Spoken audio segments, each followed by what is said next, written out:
కర్మ సిద్ధాంతం ఎలా పనిచేస్తుందో చూడండి. కళ్ళు చెట్టు మీద ఉన్న పండును చూసినాయి, కానీ కళ్ళు పండును తెంపలేవు కదా, అందుకే కాళ్ళు వెళ్ళినాయి పండును కోయడానికి. కాళ్ళు పండును కోయలేవు కాబట్టి చేతులు పండును కోసినాయి, కానీ చేతులు పండును తినలేవు కాబట్టి నోరు తినేసింది. ఇప్పుడు చూడండి, ఎవరు చూసారో వాళ్ళు వెళ్ళలేదు, ఎవరు వెళ్ళారో వాళ్ళు తెంపలేదు, ఎవరు తెంపారో వాళ్ళు తినలేదు. ఇదంతా ఎప్పుడైతే తోటలో పనిచేసే ఆ వ్యక్తి చూసిండో అప్పుడు దెబ్బలు వీపు మీద పడ్డాయి, కానీ ఎప్పుడైతే దెబ్బలు వీపు మీద పడ్డాయో అప్పుడు కళ్ళ నుండి కన్నీళ్ళు వచ్చినాయి. దట్ ఈస్ కర్మ. కర్మ నుండి నువ్వు తప్పించుకోలేవు. నువ్వు చేసిన దానికి ఎప్పటికైనా అది అనుభవించే తీరుతావు. కళ్ళ నుండి నీళ్ళు ఎందుకు వచ్చినాయి? ఎందుకంటే అందరికంటే ముందు పండును చూసింది కళ్ళు కాబట్టి. కర్మ సిద్ధాంతం అంటే అదే. నువ్వు ఎవరి జీవితంలోనైనా బాధ కలిగించినా, వాళ్ళని అవమానపరిచినా, మోసం చేసినా ఆ బాధ ఏదో ఒక రోజు ఖచ్చితంగా తిరిగి నీకే వస్తుంది.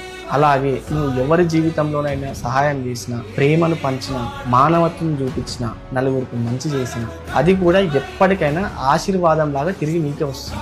ఇది బాగా గుర్తుంచుకోండి. కర్మ అంటే శిక్ష కాదు, ఇదొక పాఠం, అంటే ఇదొక లెసన్. ఎట్టి పరిస్థితుల్లో కూడా నువ్వు దాని నుంచి తప్పించుకోలేవు. కర్మ కొట్టే దెబ్బలకి డాక్టర్లు కూడా లేరు. జాగ్రత్తగా బ్రతుకు, న్యాయంగా బ్రతుకు. వీడియో నచ్చితే ఖచ్చితంగా లైక్ చేసి కర్మ రిటర్న్స్ అని కామెంట్ చేయండి. అండ్ ఎవరికి షేర్ చేయాలనుకుంటున్నారో వాళ్ళకి షేర్ చేసేయండి.